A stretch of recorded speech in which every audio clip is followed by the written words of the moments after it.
गॅदरिंगमध्ये तुमच्या भावाचा हा स्टेप बघून सगळी शाळेतली पोरं व प्रेक्षक इम्प्रेस झाले. तर पूर्ण व्हिडिओ बघायला लास्टला तुमच्या भावाचा डान्स पण आहे, तर बघायला विसरू नका. तर सो हे गाइस, तर डान्स होता म्हणून तो प्रॅक्टिस करायला पाहिजे. त्यासाठी मी आधी प्रॅक्टिस करायला लागलो घरात. त्यानंतर सगळे डान्सचे कपडे व रात्री यासाठी स्वेटर ते एक्सेट्रा सामान भरलो. ही बघा आपली बॅग झाली रेडी. बस स्टँड आल्यावर 1 तास वेट केल्यानंतर बस पण सापडली आपल्याला. बस स्टेज बिस लावून तयार आहे. त्यानंतर बघा एक डान्स स्टार्ट झालाय बघा. रात्र झाली म्हणून प्रेक्षकची गर्दी खूप वाढायला लागली आहे. त्यानंतर आपल्या मित्रांचा डान्स बघा. आणि हे ठेवलो बॅग आणि कपडे घातलो आणि रेडी. चला अगदी क्या बात आहे.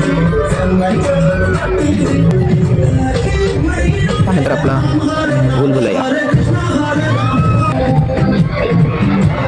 हा स्टेपवर तर सगळे पोरं इम्प्रेस होते.